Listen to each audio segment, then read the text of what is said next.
والصلاة والسلام على سيد الأنبياء والمرسلين أما بعد فأعوذ بالله من الشيطان الرجيم بسم الله الرحمن الرحيم ومن الناس من يشتري لهو الحديث ليضل عن سبيل الله بغير علم ويتخذها هزوا أولئك لهم عذاب مهين. وقال الله تبارك وتعالى في مقام آخر وإذ قال لقمان لابنه وهو يعظه يا بني لا تشرك بالله إن الشرك لظلم عظيم. ووصينا الإنسان بوالديه حملته أمه وهنا على وهن وفصاله في عامين أن اشكر لي ولوالديك إلي المصير. صدق الله العظيم. مولا صل وسلم دائما أبدا على حبيبك خير الخلق كلهم محمد سيد الكونين والثقلين والفريقين من عرب ومن عجم. قابل صدر اکرام برادران اسلام، السلام علیکم ورحمۃ اللہ وبرکاتہ۔ وعلیکم السلام ورحمۃ اللہ۔ اللہ تبارک و تعالیٰ کی ذات و برکات کا لاکھ لاکھ شکر ہے، اس کا فضل و احسان، کرم نوازی اور مہربانی ہے کہ آج ہم ایک مرتبہ پھر جمعہ کے اس بابرکت اجتماع میں جمع ہیں۔ اللہ تبارک و تعالیٰ سے دعا ہے ہمارے یہاں بیٹھنا بٹھانا سننا سنانا اپنی بارگاہ عالیہ میں قبول منظور فرمائے۔ جو کچھ ہم سنیں اور سنائیں اسے یاد رکھنے، اس پر عمل کرنے اور آگے پہنچانے کی توفیق عطا فرمائے، اور ہم سب کے لیے دنیا اور آخرت میں فلاح نجات اور کامیابی کا باعث بنائے، آمین یا رب العالمین۔ حاضرین گرامی، کل قرآن مجید فرقان حمید سے اخلاق حسنہ کا بیان ہمارا جاری اور ساری ہے۔ اس سلسلے میں پچھلے درس میں لہو الحدیث کے حوالے سے میں نے آپ کی خدمت میں چند باتیں پیش کی تھی، اور ساتھ یہ بتایا تھا کہ محسنین کے لیے ہی قرآن رحمت بھی ہے اور ہدایت بھی، اور محسنین کی کیا صفات ہے۔ تو آج لہو الحدیث کے حوالے سے بڑی اہم بات آپ کی خدمت میں عرض کرنی ہے، اس کو یاد رکھیے گا، دلوں پہ بٹھائیے گا، اور جب کبھی کہیں موقع ملے تو گفتگو میں شامل ہو کر اصلاح فرمائیے۔ اس آیت کو بنیاد بنا کر اور چند ایک احادیث مبارکہ ہیں ان کو بنیاد بنا کر بعض احباب نے غنا کو مطلقاً حرام قرار دیا، موسیقی کو بالکل مطلقاً حرام قرار دیا، گنجائش ہی نہیں رکھی۔ موقع محل، سننے والے، سنانے والے، کلام، اس حوالے سے کوئی فرق نہیں کیا کہ جہاں بھی موسیقیت آئے گی انہوں نے کہا یہ حرام ہو جائے گی، بھلے وہ خوشی کی تقریب ہو یا اس سماع سے اللہ تعالیٰ کی محبت کا جذبہ بڑھ رہا ہو، ایمان مضبوط ہو رہا ہو، یا روحانیت ترقی پا رہی ہو، ان شرائط کا بالکل خیال نہیں رکھا، اور اس کو بنیاد بنا کر انہوں نے یہ قوالی ہوتی، قوالی کو یا صوفیانہ سماع کو بھی ناجائز قرار دیا، حرام قرار دیا۔ تو یہ بہت اہم مسئلہ ہے، انشاءاللہ آج میں اعتدال پر مبنی اس پہ آپ کو بات چیت بتاؤں گا۔ بات یہ ہے، پہلا نقطہ، انما الاعمال بالنیات، پہلی چیز یہ، ایک ایسی چیز جس کے حرام قطعی ہونے میں کوئی چیز موجود نہیں ہے، ناجائز ہونے کے حوالے سے علماء کا اختلاف ہے، قرآن و سنت میں واضح بیان نہیں ہے، ایسی چیز مباح سمجھی جاتی اور اس میں نیت کو دیکھا جاتا ہے. انما الاعمال بالنیات، کس نیت سے وہ بندہ عمل کر رہا ہے، پہلی چیز یہ مد نظر رکھی جاتی ہے. حسن نیت کو آپ دیکھیے اور اس حسن نیت کی وجہ سے عند اللہ اس کو ثواب مل سکتا ہے. پہلی دلیل میں قرآن سے دوں گا. رہبانیت ایک ایسی چیز ہے برادران اسلام جو یہودیت اور عیسائیت میں خود سے رواج پا گئی. یہ اس وقت کی بات ہے کہ جب وہ راہ ہدایت پہ تھے، ہمارے نبی کریم صلی اللہ علیہ وآلہ وسلم دنیا میں تشریف نہیں لائے تھے. تو ظاہر ہے اس وقت تک وہ لوگ دین اسلام پر ہی قائم تھے. ہمارے نبی کریم صلی اللہ علیہ وسلم کا انکار کرنے کی وجہ سے وہ کافر ٹھہرے. پہلے وہ اسلام پر اسی طرح، تو ان کے لوگوں میں سے بعض نے خود سے ایک چیز نکالی جس کو کہتے ہیں رہبانیت. اور رہبانیت کا مطلب ہوتا ہے دنیا سے قطع تعلق ہو کر صرف اور صرف اللہ سے تعلق جوڑنا. دنیا کے جتنے بھی معاملات ہیں، ایون فیملی کے، خاندان کے معاملات ہیں، ان کو بھی چھوڑ چھاڑ دینا. بس مسجد میں سب کو جا کے بیٹھ جانا، عبادت گاہ میں جا کے بیٹھ جانا، روزے رکھنا، رات کو تہجد پڑھنا، قیام اللیل کرنا، جتنا ہو سکتا عبادت اور ریاضت کرنا. یہ چیز اللہ تبارک و تعالیٰ کی ذات بابرکات نے جب اس چیز کو دیکھا، اب مسئلہ کیا تھا، اس کے پیچھے ان کا حسن نیت تھا. وہ رب سے لو لگانا چاہتے تھے. رب سے لو لگانے میں ان کو یہ پتہ نہیں چلا کہ جو رب نے ذمہ داریاں دی ہیں ہم اسے بھی فارغ ہو گئے.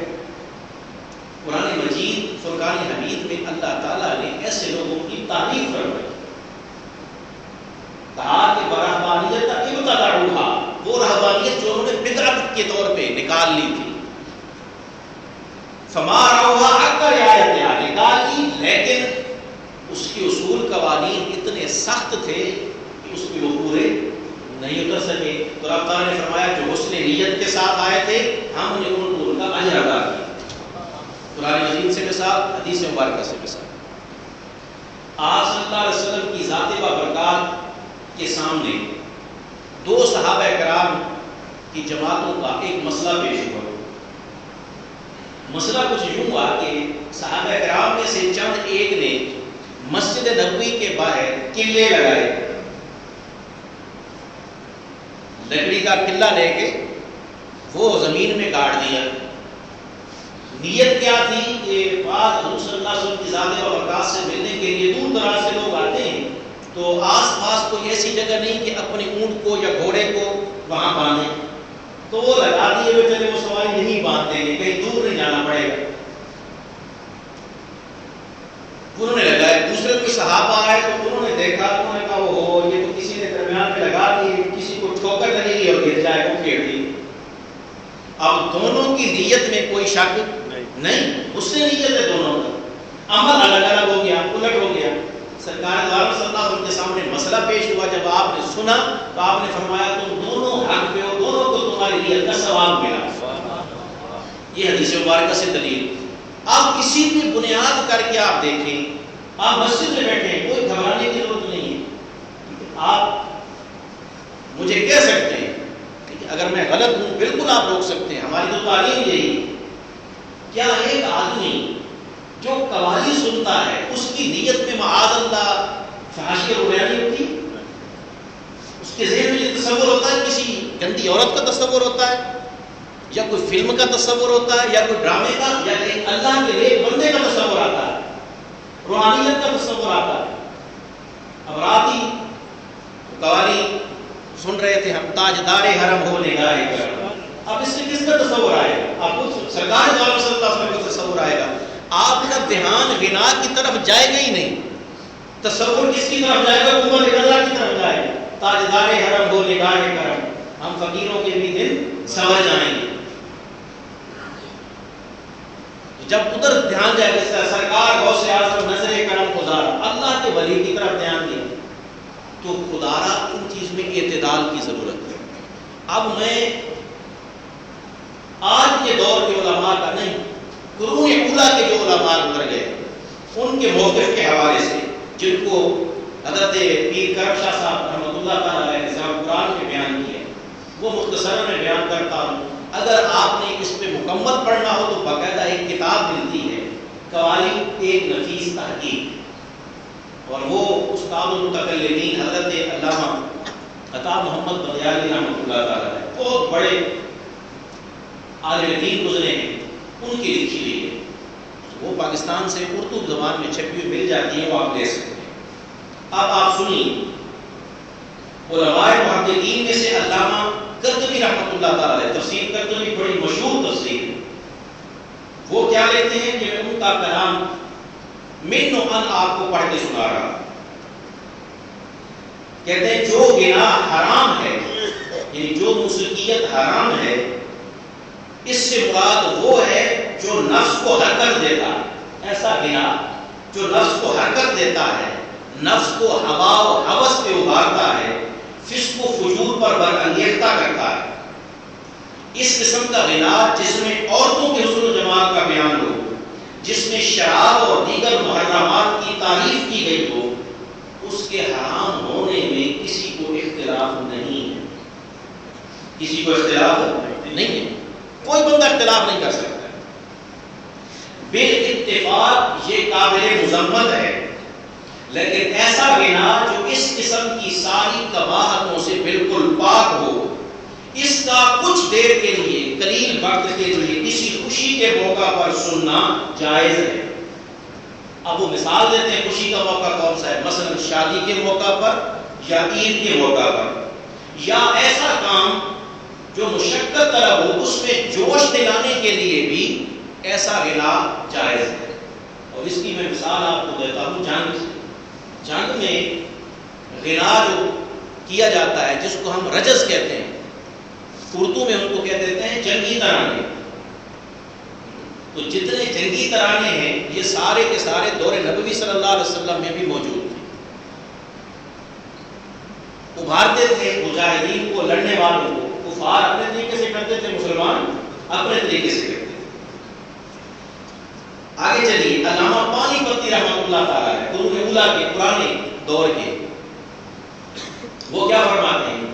کہتے ہیں کہ فقہاء کرام نے فرمایا کہ گناہ حرام ہے، اور یہ جو آیت اللہ والحدیث والی ہے، اس کی دلیل قرآن مجید سے انہوں نے لی، تو کہتے ہیں کہ وہ گناہ ہے جس پہ سب کا اتفاق ہے۔ جو صوفیاء گناہ کا جواز دیتے ہیں اس کے لیے شرائط ہے۔ اب وہ شرائط کون سی ہیں سنیے۔ پہلی چیز، سننے والے کا دل ذکر الہی سے مطمئن ہونا چاہیے، یہ شرط ہے، پہلی شرط ہے کہ سننے والے کا دل ذکر الہی سے مطمئن ہونا چاہیے، اللہ ہی کی یاد کی طرف اس کا دھیان رہے، کسی غیر کی طرف دھیان نہ جائے۔ دوسری بات، جو گا رہا ہے گانے والا محل شہوت نہ ہو، یعنی نہ وہ عورت ہو اور نہ بغیر ریش کے امرت جس کو کہتے ہیں نوجوان لڑکا، محفل سماع اغیار سے خالی ہو، وہاں غیر لوگ نہ ہو، صرف اپنے بیٹھے ہو۔ چوتھی شرط، نماز کا یا کسی اور عبادت کا وقت نہ ہو۔ یہ چار شرائط پائی جائیں پھر سماع جائز ہوگا، مستحب ہوگا۔ کیوں؟ اس کی تاثیر سے دل میں اللہ کی محبت کا جذبہ بڑھے گا، دین اسلام سے وابستگی بڑھے گی، اور مزید اس کو تقرب اللہ کی طرف لے کے جائے گا۔ جن لوگوں کے دلوں میں عورتوں کا عشق سمایا ہوا ہو، برائی کے اندر گھرے ہوئے ہوں، ان کے لیے سماع حرام ہے، کیونکہ ان کے نفس کو برائی پہ بھڑکائے گا۔ لیکن جن کے دلوں میں اللہ کی محبت خیمہ زن ہوتی ہے، سماع ان کے ذوق و شوق میں اضافے کا موجب ہوتا ہے، اس لیے مستحب ہے۔ عزیز کرام، اب آپ اندازہ لگائیں کتنے کلیئر کٹ ہمارے اولیاء نے، علماء نے اور صوفیاء نے اس کو واضح کیا۔ اب حدیث مبارکہ سنیے، اس کے دلیل میں انہوں نے حدیث مبارکہ بیان کی ہے۔ پہلی حدیث مبارکہ عائشہ صدیقہ رضی اللہ تعالیٰ عنہ سے روایت، آپ کی ایک خادمہ تھی سیدہ عائشہ صدیقہ رضی اللہ تعالی عنہا ام المومنین، آپ کی ایک خادمہ تھی، تو آپ نے اپنی خادمہ کی شادی اور اس کا نکاح انصار کے قبیلے کے کسی ایک فرد سے کر دیا۔ خادمہ تھی لہذا ان کے زیر کفالت تھی تو شادی کا اہتمام وہاں کر دیا۔ آپ صلی اللہ علیہ وسلم گھر تشریف لائے تو سیدہ عائشہ صدیقہ رضی اللہ تعالیٰ عنہا سے پوچھا، آپ نے فرمایا جس بچی کی شادی کا تم نے اہتمام کیا ہے بچی کو کچھ تحفے تحائف بھی دیے ہیں یا نہیں؟ سبحان اللہ، آپ دیکھیں کتنا خیال ہے۔ تو سیدہ عائشہ صدیقہ نے عرض کیا، جی یا رسول اللہ صلی اللہ علیہ وسلم میں نے تحفے تحائف دے کے بھیجا۔ اگلا سوال آپ دیکھیں سرکار کیا فرما رہے ہیں، ارسلت معها من تغنی، آپ کے لفظ عربی کے بنا تغنی، کیا اس خادمہ کے ساتھ اس کو رخصت کرتے ہوئے تم نے کوئی گانے والی بھی بھیجی ہیں یا نہیں؟ ساتھ بھیجی ہیں گانے والی؟ صدیقہ نے نہیں یا رسول اللہ وہ تو میں نے نہیں بھیجی۔ اب آپ کے الفاظ سنیں، آپ فرما رہے ہیں فقال رسول اللہ صلی اللہ علیہ وسلم ان الانصار قوم فیہ غزل قد بعثتم مع من یقول اتیناکم فحیانا وحیاکم۔ آپ صلی اللہ علیہ وسلم کی ذات بابرکات نے نہ صرف انصار کی وہ ایک جو روایت تھی اس کا بھی خیال فرمایا بلکہ اپنی سنت دے کر آپ صلی اللہ علیہ وسلم نے ایک گیت کے پہلے دو مصرے بھی پڑھ کے سنائے۔ آپ نے فرمایا اچھا تھا کہ تم اس کے ساتھ گانے والیاں کو بھیجتی، کیوں؟ انصار گیتوں کو پسند کرتے ہیں، انصار گیتوں کو پسند کرتے ہیں۔ اچھا ہوتا اگر تم دونوں کے ساتھ بھیج دیتی اور وہ یہ گیت گاتے، اتیناکم اتیناکم، ہم تمہارے پاس آئے ہیں، ہم تمہارے پاس آئے ہیں، فحیانا وحیاکم، ہم پر بھی سلامتی ہو تم پر بھی سلامتی ہو۔ اب اس کلام میں دیکھیں کسی قسم کی کوئی غیر شرعی بات نہیں۔ آپ صلی اللہ علیہ وسلم نے یہ واضح طور پہ بیان کیا، بتایا۔ اور دوسرا آپ شادی کی سادگی دیکھیں آپ سے کہ سرکار دو عالم صلی اللہ علیہ وسلم کے گھر سے دلہن رخصت ہو رہی ہے اور حضور نبی اکرم صلی اللہ علیہ وسلم کی ذات بابرکات اس پورے معاملے سے لا تعلق ہے۔ ہمارے ہاں آج تک جو شادی کو مشکل بنا دیا گیا ہے یہ صرف رسوم اور رواج ہیں، ناظرین گرامی قدر شریعت کے ساتھ اس کا کوئی تعلق نہیں۔ اور دکھ کی بات یہ کہ وہ لوگ جن کے آباء و اجداد شریعت کا مینار نور ہیں ان کے اولاد آگے ایسی ایسی شادی پر فضولیات اور خرافات میں مبتلا ہے۔ عوام الناس بیچاری یہی سمجھنے لگ جاتی ہے کہ شاید اگر یہ پیر صاحب مرشد پاک ایسا کر رہے ہیں تو یہ جائز ہی ہو، غلط۔ الحمدللہ اس سٹیج سے، منہاج القرآن کے سٹیج سے، شیخ الاسلام صاحب کے سٹیج سے ہم آپ کو اعتدال کی تعلیم دیں۔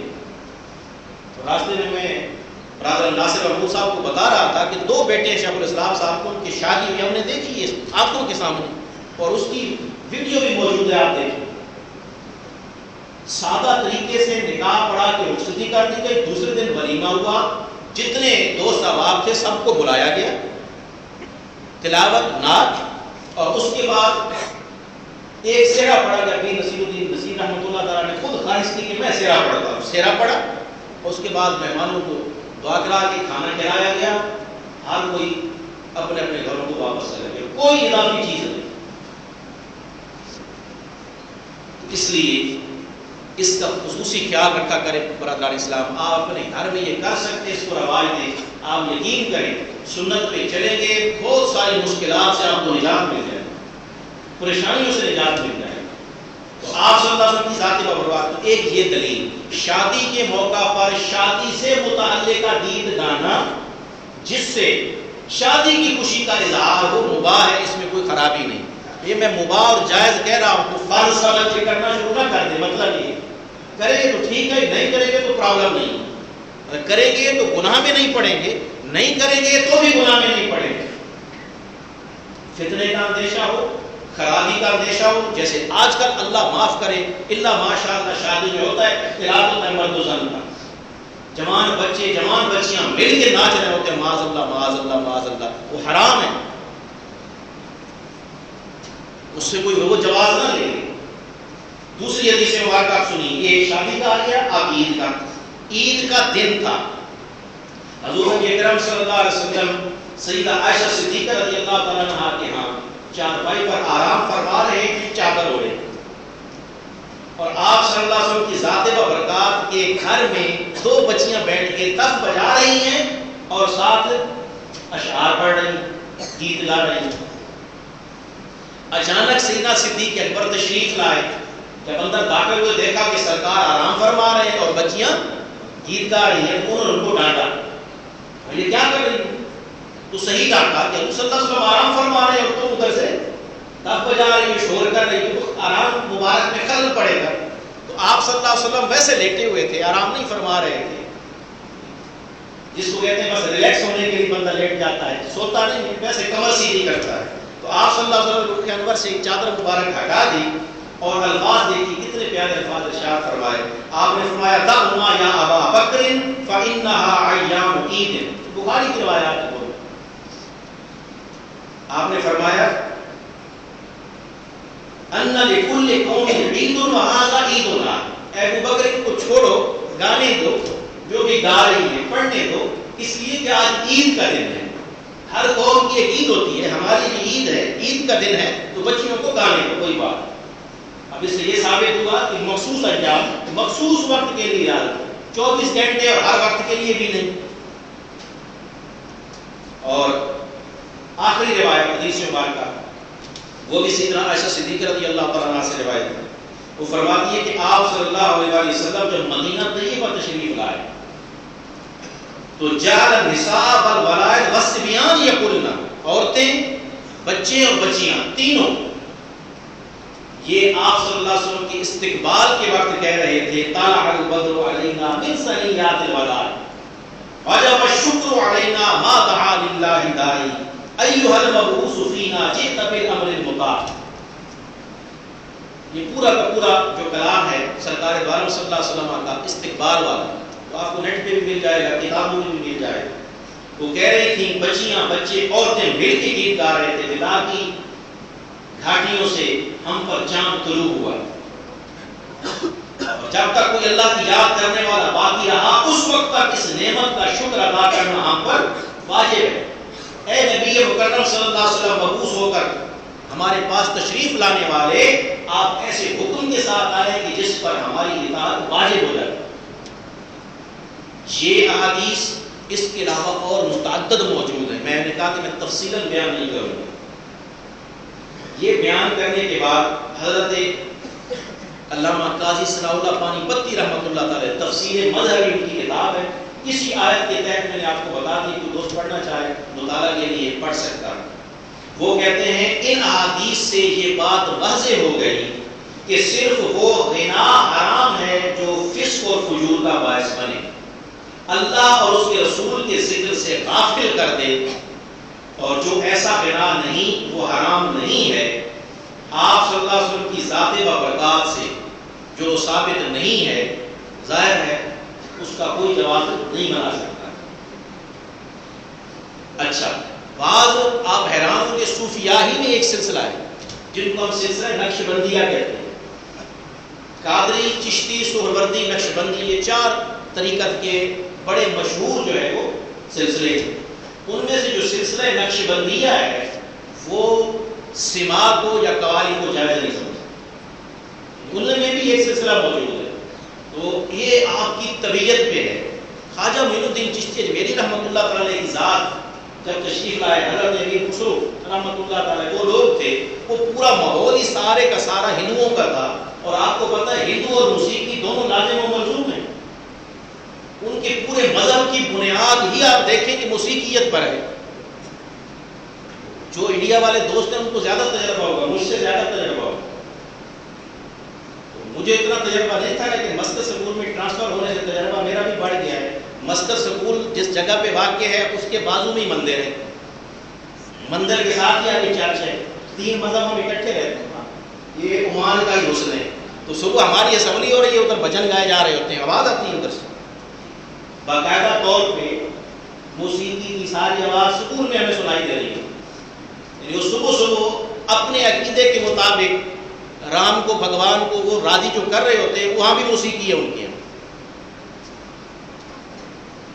اس وجہ سے انہوں نے دیکھا کہ یہ لوگ مائنر ہوتے ہیں، تو انہوں نے کیا کیا، اس میں سے جو لغویات تھی، خرافات تھیں، شہویات تھیں، ساری باتیں وہ نکال کر قوالی میں اللہ اور رسول کا کلام ڈال دیا.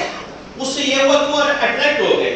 جب اٹریکٹ ہو گئے تو شرک جیسی بڑی لعنت سے نکال کر دولت اسلام سے مالا مال کر دیا. جب مالا مال کر دیا، تربیت ہو گئی. اب آپ دیکھیے سما ادھر روزانہ نہیں ہوتا ہے، یا تو ہفتہ وار ہوتا ہوگا، یہ تو 2 دن PhD والے بتا سکتے ہیں، یا ہفتہ وار ہوتا ہے یا پھر کچھ کے موقع پہ ہوتا ہے. اور اس میں بھی میں نے کہا کہ حدود اور قیود کا خیال رکھنا ضروری ہے. اگر کوئی نہیں رکھتا ہے وہ غلط کام کر رہا ہے، وہ طریقے صوفیات میں اپنے آپ کو نہ سمجھے. اس کی شرائط جو میں نے 4 بتائی ہیں انہوں نے لکھی ہیں. آگے دیکھیے حضرت امام غزالی رحمۃ اللہ تعالی وہ کیا فرماتے ہیں، کہتے ہیں کہ اگر سرور مباح قسم کا ہو، اس پر اظہار مسرت کے لیے سما جائز ہے. یعنی ایسی خوشی جو مباح ہے منانا، جیسے عید کی خوشی ہے، شادی کی خوشی ہے، ولادت کی خوشی ہے، اس پہ سما جائز ہے. عید ہے، شادی کے ایام ہیں. آگے انہوں نے ایک اور بھی لکھا، یا کوئی دور دراز سفر سے واپس آتا ہے اس کے استقبال کے لیے، یا ولیمہ ہے، یا بچے کی ولادت کا عقیقہ ہے، یا اس کی ولادت کا دن ہے، یا ختنہ بچے کا کر رہے ہیں، خوشی کا دن ہے، یا کسی نے حفظ قرآن کر لیا ہے. امام غزالی رحمۃ اللہ تعالیٰ فرماتے ہیں اس وقت، یا پہلا دن بچے کا سکول میں ہے یا مکتب میں ہے، گھر میں سما کا اس حساب سے، اس نیت سے اہتمام کرنا جس سے اللہ کی شکر کا اظہار ہو، یہ مباح ہے اور جائز. علامہ پانی پتی رحمۃ اللہ تعالیٰ علیہ نے شرح کافی جو ہے فقہ کی کتاب، اس میں سے یہ کلام نقل کیا. وہ کہتے ہیں وہی بات نہیں، بار بار آپ دیکھیں ہر ایک نے وہی بات کی. اچھی طرح یہ بات جان لیں، ہمارے علماء کرام کے نزدیک وہ سما مکروہ ہے جو لغو کا باعث ہو، گناہ کا باعث ہو، فاسقوں کا مجمع ہو، تارک الصلاۃ لوگ ہوں. اب دیکھیں کتنی کڑی شرائط ہے، نماز جو نہیں پڑھتے، قرآن کریم کی تلاوت سے غافل لوگ ہوں، لیکن ایسا سما جس سے اللہ کی رضا مطلوب ہو، وہ محمود ہے، مذموم نہیں ہے. آگے چلیے برادران اسلام، حضرت شیخ شہاب الدین سہروردی رحمۃ اللہ تعالیٰ علیہ وہ کیا فرماتے ہیں، سما اللہ تعالیٰ کی رحمت کا جازب ہے، لیکن یہ اسی وقت جائز ہے جب ان شرائط کا سختی سے اہتمام کیا جائے جو پہلے بیان ہو چکی ہے. جب تک وہ شرائط نہیں ہوگی. اب عزیز گرامی قدر اس سے ثابت ہوا کہ کوئی اگر سما کی طرف نہیں آتا، اس کا ذوق سما سے ہٹ کے تقرب اللہ کی طرف جاتا ہے، اس کو ادھر ہی رہنا چاہیے. سما سے ہٹ کر وہ تنہا بیٹھ کر تقرب اللہ کے لیے نوافل پڑھتا ہے، تلاوت قرآن کریم کرتا ہے، درود شریف پڑھتا ہے، اس کو ادھر ہی رہنا چاہیے. جو آدمی سمجھتا ہے کہ ہفتے میں ایک دفعہ یا مہینے میں ایک دفعہ میں اگر سما کی طرف آؤں، اس سے سرکار دو عالم صلی اللہ علیہ وسلم کی محبت بڑھتی ہے، میرے دل میں مدینہ پاک کی محبت بڑھتی ہے، بیت اللہ شریف کی محبت بڑھتی ہے، میں حج کر کے آیا، مجھے وہ ایام یاد آتے ہیں، اس کو سننا چاہیے، یہ روحانیت کی طرف لے رہا ہے. اسی لیے برادران اسلام ہم بھی اور تمام جتنے علماء حق ہیں وہ ایسی نعت اور ایسی حمد پڑھنے کو بھی منع کرتے ہیں جس کی طرز کسی گانے کی. جس نے گانا نہیں سنا ہوا اس کا تو دھیان ادھر نہیں جائے گا، لیکن جس نے گانا سنا ہوا ہے اس کا فوری دھیان ادھر منتقل ہو جائے گا.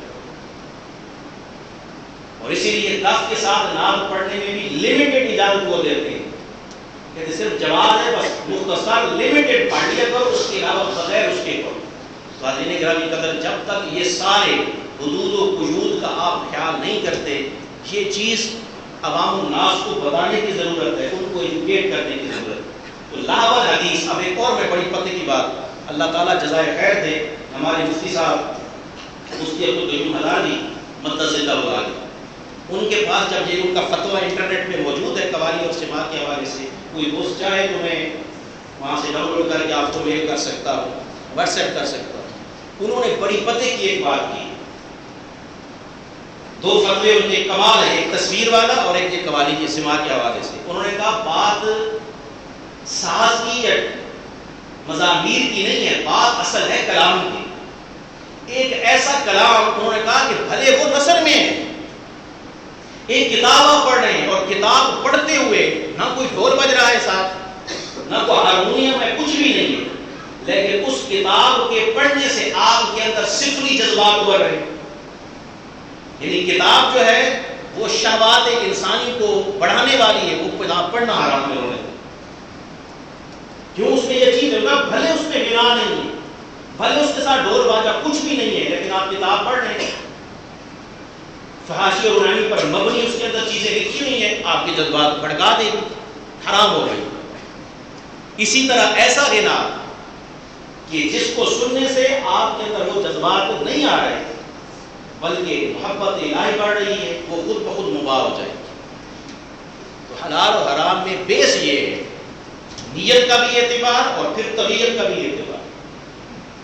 یہ مختصراً میں نے آپ کی خدمت میں لامد حدیث کے حوالے سے بات کر دی۔ آگے برادران اسلام اگلا جو موضوع ہے اس کو آغاز کر لیتے ہیں، انشاءاللہ اگلے جمعے میں پھر میں مکمل اس کو کر دوں گا۔ شکر کی بات آج کر لیتے ہیں، انشاءاللہ پھر تفصیل حقوق والدین کی بات بھی کر دیں۔ تو حضرت لقمان رحمۃ اللہ تعالی علیہ کی ذات بابرکات نے جو نصیحتیں کی اپنے بیٹے کو، اب ان کا آغاز رہا ہے، اور سبحان اللہ کیسے باپ تھے وہ، کاش ہم بھی ایسے باپ بن جائیں کہ اپنے بیٹے کو نصیحتیں کر رہے ہیں اور وہ نصیحتیں غفور الرحیم رحمان رحیم کو اتنی پسند آئی ہیں کہ اپنی آخری کتاب میں ان کا ذکر فرما رہا ہے۔ کیسے اعلیٰ ترین باپ ہوں گے وہ، کس کردار کے وہ والد ہوں گے کہ اپنی اولاد کو جو نصیحتیں کر رہے ہیں رب تعالیٰ نے انہی نصیحتوں کو اپنی پاک کتاب میں بیان فرمایا۔ اس کا مطلب یہ ہوا والدین کا اولاد کو نصیحت کرنا یہ اللہ کے ہاں محمود ہے، تربیت ہے، رب کو بڑا پسند ہے، اور وہ اچھے انداز سے کرے گا، رب تعالیٰ اور اس سے خوش ہوگا اور چاہے گا کہ اس کا ذکر دوسروں کا کیا جائے، پہنچایا جائے۔ اور ایک بات بتاؤں حاضرین گرامی قدر، سب سے زیادہ ضرورت آج کے ہم والدین کے لیے یہ ہے کہ ہم خود بچوں کے لیے نمونہ عمل بنیں۔ بات یہ ہم صرف آرڈر ہی کرتے چلے جائیں گے، اس سے وہ اثر نہیں پڑے گا جو ہمارے عمل سے پڑے گا۔ ہمارے اندر ظاہر خامیاں ہیں، بہت زیادہ خامیاں ہیں، ہم ان مقدس ہستیوں کے تو گرد پا کو بھی نہیں پہنچ سکتے، قوم کی خاک کے برابر بھی نہیں ہو سکتے، لیکن جتنا ہو سکتا ہے اپنی کیپیسٹی میں اتنا تو ہم کر سکتے ہیں۔ پہلی ہی چیز رب تعالیٰ فرما رہے ہیں وَلَقَدْ آتَيْنَا لُقْمَانَ الْحِكْمَةَ، ہم نے لقمان کو حکمت عطا فرمائی، ان اشکر للہ، اور فرمایا کہ اللہ کا شکر ادا کرو، اللہ کا شکر ادا کرو۔ پہلی چیز جس سے قرآن نے آغاز کیا وہ ہے شکر الہی، وَمَن يَشْكُرْ فَإِنَّمَا يَشْكُرُ لِنَفْسِهِ، اور جو کوئی اللہ کا شکر ادا کرتا ہے وہ اپنے بھلے کے لیے کرتا ہے، اس سے وہ اللہ کی ذات کو فائدہ نہیں ہوتا۔ وَمَن كَفَرَ فَإِنَّ اللَّهَ غَنِيٌّ حَمِيدٌ، اور اگر وہ شکر نہیں کرتا، کفران نعمت کرتا ہے، تو اس سے یہ نہ سمجھے کہ اللہ کی ذات میں معاذ اللہ کو کمی آ جائے گی، جو اس کی شان میں کوئی تنقید ہو جائے گی، فرمایا نہ، اس کا نقصان بھی اسے ہی پہنچتا۔ تو رب تعالیٰ نے ایک طریقہ دے دیا، لَئِن شَكَرْتُمْ لَأَزِيدَنَّكُمْ، شکر کرتے چلے جاؤ زیادہ پاتے چلے جاؤ، شکر کرتے چلے جاؤ زیادہ پاتے چلے جاؤ، وَلَئِن كَفَرْتُمْ فَإِنَّ عَذَابِي لَشَدِيدٌ، کفران نعمت کرتے چلے جاؤ گے، عذاب میں گرفتار ہوتے چلے جاؤ۔ اور شکر کا بہترین طریقہ کیا ہے؟ اپنی سوچ کو درست کیجیے، اور وہ سوچ کیا ہے؟ ہمیشہ شکر ادا کرنے کے لیے آپ جس جگہ پہ کھڑے ہیں اس سے نیچے دیکھیے، اوپر مت دیکھیے، اوپر دیکھیں گے ناشکری آئے گی۔ آپ کے پاس گاڑی نہیں ہے، سائیکل ہے، آپ گاڑی والے کو دیکھیں گے ناشکری آئے گی، دیکھیں میرے پاس سائیکل ہے اس کے پاس گاڑی ہے، ناشکری آئے گی۔ لیکن جب آپ پیدل کو دیکھیں گے شکر گزاری ہے کہ الحمدللہ میرے پاس سائیکل تو ہے۔ پیدل والا سائیکل والے کو دیکھے گا ناشکری آئے گی، لیکن پیدل والا اس کو دیکھے گا جس کا پاؤں ہی نہیں ہے، چل ہی نہیں سکتا ہے، شکر گزاری آ جائے. تو یہ بہترین طریقہ ہے کہ آپ اپنے سے نیچے والے کو دیکھیں. جب آپ نیچے والے کو دیکھیں گے آپ کہیں گے الحمدللہ میں تو کئی کروڑوں سے بہتر ہوں، کھربوں سے بہتر ہوں. آپ یقین کریں الحمدللہ میں 100% یقین کے ساتھ کہتا ہوں جتنے بھائی یہاں بیٹھے ہیں مجھ سے میرے خیال میں ہم الحمدللہ عمان میں رہ رہے ہیں، کوئی ایک دن ایسا نہیں ہوگا کہ ہم بھوکے سوئے ہو، کھانا کھا کے سوتے ہیں، پانی پی کے سوتے ہیں. کتنی بڑی سہولت میرا بھی، گھر کے اندر آپ کا فریج موجود ہے، خزانہ موجود ہے.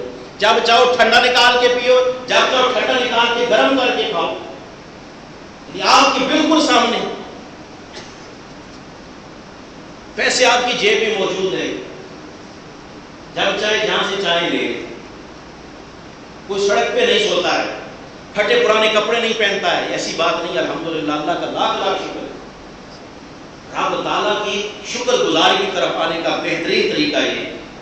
اب حکمت اللہ نے ان کو دی، آپ دیکھیے اس کا مطلب یہ ہوا اللہ کا شکر ادا کرنے کے قابل وہی ہوتا ہے جسے رب کی طرف سے حکمت ادا ہوتی ہے.